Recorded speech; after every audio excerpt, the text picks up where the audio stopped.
Today the parable is about the parable of 3 envelopes. It has to do with somebody who has lied his way into power and didn't know what to do, how to run a country. So he approached a philosopher that, how can I run this country now I am in power? And people are expecting so much from me.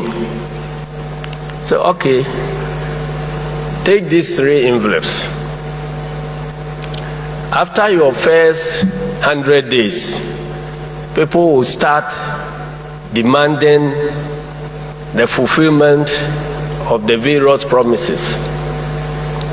So when the heat starts, go and open envelope number 1. After the first 100 days, people started asking, but what are your achievements for the first 100 days?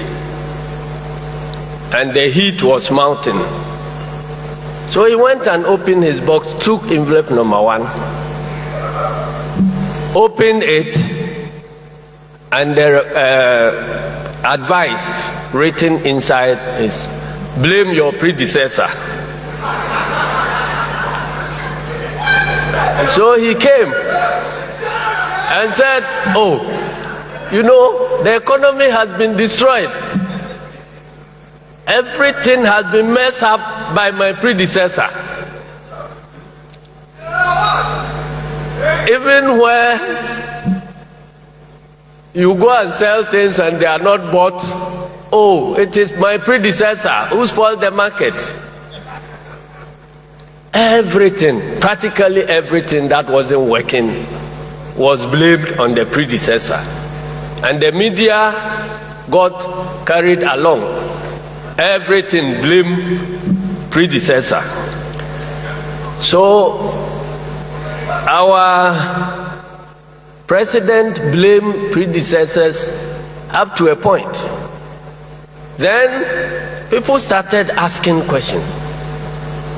But precisely because our predecessors couldn't solve the problem, that is why we voted for you.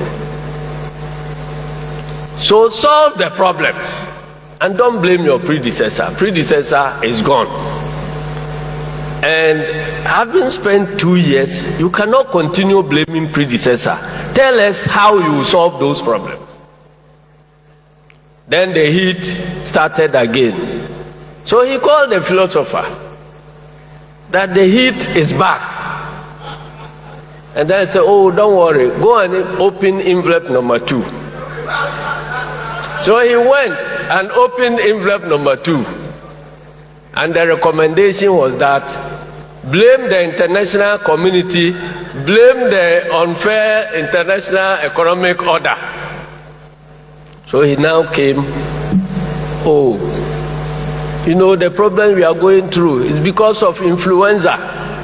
It's because of, I didn't say COVID.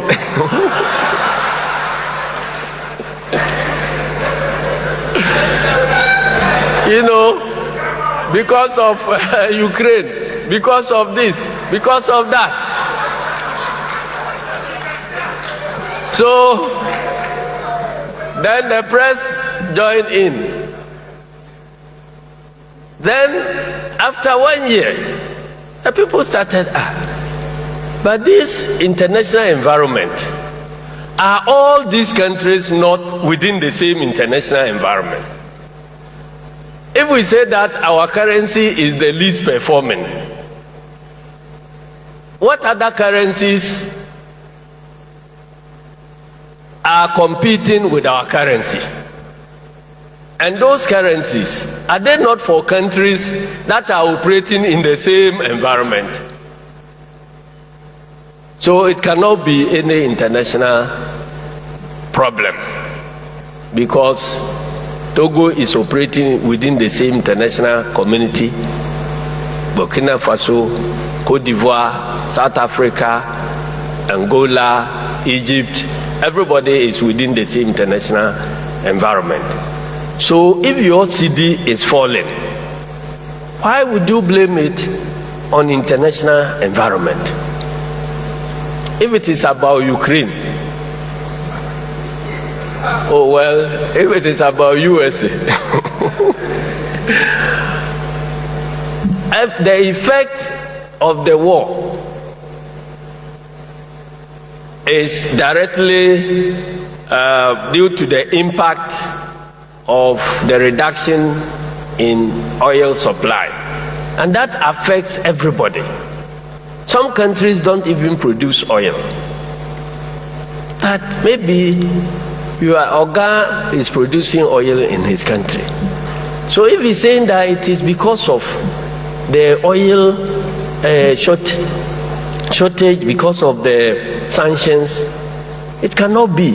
So people started asking questions that this one, we don't believe it. I'm not the one asking the question, so I say some people. Then he called the philosopher again and said, okay, go and open the last envelope. The ultimate solution is there.